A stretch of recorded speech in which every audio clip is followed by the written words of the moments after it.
अच्छा, नरेश मीणा सर, हमेशा नरेश मीणा का आप नाम लेते हैं और नरेश मीणा आपका टारगेट मुझसे पूछिए यार, मुझसे पूछ ले अब सब। नरेश मीणा के बारे में बोलिए सर। नरेश मीणा, अंता में हम घूम रहे हैं, लगातार कवरेज कर रहे हैं तो पता चल रहा है रोडों पे गायां बैठी है और आप गोपालक मंत्री रहे, अभी तक रोड जाम रहता है हमेशा, क्या कहेंगे? तो प्रमोद जैन नाम है तो भाया क्यों कहते हैं? तो लोगों का ये भी कहना है कि आपने गौशालाएं शायद बनाई है लेकिन उसका मैनेजमेंट नहीं हो पा रहा है। बीजेपी ने खड़ा किया है तो वो बीजेपी का टूल है, उसके बारे में क्या कहूँगा मैं। नमस्कार, मैं हूं प्रवीण डोडियार और आप देख रहे हैं भारत की आवाज़। अंता उपचुनाव में 3 कैंडिडेट उतरे हैं और हम लोग गांव-गांव ढाणी जाकर चुनावी माहौल को जान रहे हैं और नेताओं की रैलियों को कवर कर रहे हैं। क्या माहौल है, क्या मुद्दे हैं? हमारे साथ में वो चेहरा है जो किसी के पहचान के मोहताज नहीं, कांग्रेस सरकार में मंत्री रहे। हमारे साथ में प्रमोद जैन भाया है, इनसे बातचीत करेंगे। भाया जी, सबसे पहले तो मेरा एक ही सवाल मेरे माइंड में खटकता रहता है कि आपको प्रमोद जैन नाम है तो भाया क्यों कहते हैं? बचपन में मेरे दादा दादी माता पिता मुझे भाया कहते थे, फिर मोहल्ले के बच्चे कहने लगे, फिर पूरी बाना कहने लगी, फिर पूरा राजस्थान भारत कहने लगा। अच्छा, तो ये मेरा लाड़ प्यार दुलार का नाम है। अभी जनता के पास जा रहे हैं आप, किन मुद्दों को लेकर चुनाव लड़ रहे हैं और कितना जन आशीर्वाद मिल रहा है लोगों का? मुद्दे जो हैं, मुद्दे चुनाव लड़ने के मेरे पास नहीं है, मुद्दे खुद जनता के पास हैं। जो 18 महीने 20 महीने का जो कुशासन रहा, जनता का जो शोषण हुआ, कांग्रेस सरकार की जन कल्याण की योजनाओं की जो उस पर कैंची चलाई, गरीबों का हक जो छीना, 3 बार जो फसलें दबड़ी, किसान को आज तक मुआवजा नहीं मिला, डीएपी नहीं मिल रही, यूरिया नहीं मिल रहा, तो जनता सब समझती है और जनता अपने आप उन लोगों को जवाब देगी। अंता में हम घूम रहे हैं, लगातार कवरेज कर रहे हैं तो पता चल रहा है रोडों पे गायां बैठी है और आप गोपालक मंत्री रहे, अभी तक रोड जाम रहता है हमेशा, क्या कहेंगे?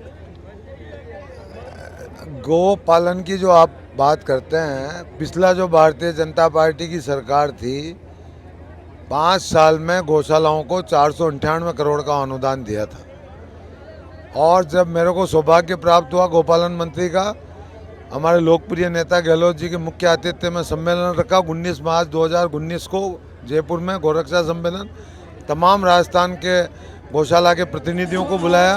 उनकी जो मांग थी कि अनुदान की प्रक्रिया को सरल किया जाए, अनुदान की राशि बढ़ाई जाए, महंगाई बढ़ गई, अनुदान की प्रक्रिया को सरल किया और अनुदान की राशि पहले जो 12-16 रुपये थी छोटा पशु को, उसको बढ़ा के 20 रुपये की, बड़े पशु की जो 32 रुपये थी उसको 40 रुपये की, जो अनुदान पहले 3 महीने 6 महीने था उसको बढ़ाकर 9 महीने और 12 महीने किया।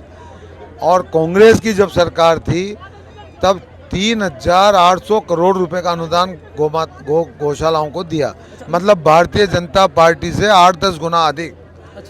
तो लोगों का ये भी कहना है कि आपने गौशालाएं शायद बनाई है लेकिन उसका मैनेजमेंट नहीं हो पा रहा है। ऐसा है, हमने अंता विधानसभा में 3 नंदी गौशाला और 15 ग्राम पंचायत गौशाला स्वीकृत की थी। उसकी संस्थाओं ने जमीन उपलब्ध कराई, 10% राशि लगाई, 90% सरकार को देनी थी।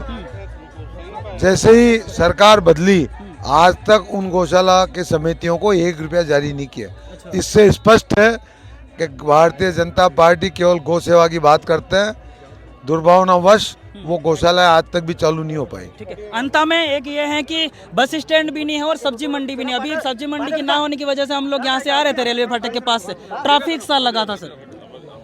अंता विधानसभा की जनता ने, मेरी देवतुल्य जनता ने जब जब मुझे आशीर्वाद दिया है, ऐतिहासिक विकास कार्य अंता की धरा पे अंता विधानसभा में बाना जिले में हुए हैं, वो अपने आप में इतिहास है और बहुत लंबी कहानी है। अच्छा, नरेश मीणा सर, हमेशा नरेश मीणा का आप नाम लेते हैं और नरेश मीणा आपका टारगेट मुझसे पूछिए यार, मुझसे पूछ ले अब सब। नरेश मीणा के बारे में बोलिए सर। नरेश मीणा, नरेश मीणा जी के लिए मैं क्या, भारतीय जनता पार्टी के जो वरिष्ठ नेता हैं डॉक्टर किरोड़ीलाल जी मीणा साहब ने, उनने जो बोला है कि वो केवल बीजेपी के द्वारा प्रायोजित किया गया था, बीजेपी ने खड़ा किया है, तो वो बीजेपी का टूल है, उसके बारे में क्या कहूँगा मैं। वो तो कह रहे मैं 1 नंबर पर आने वाला हूं। ये थे हमारे साथ में प्रमोद जैन भाया, जिनका नाम हर किसी के मुंह पर भी है और इन्होंने हमारे सवालों का बेबाकी से जवाब भी दिया है। और इनके राय पर आपकी क्या राय, कमेंट बॉक्स में अपने राय जरूर दे। और हमारे चैनल को आपने अभी तक सब्सक्राइब नहीं किया, चैनल सब्सक्राइब करना ना भूलना।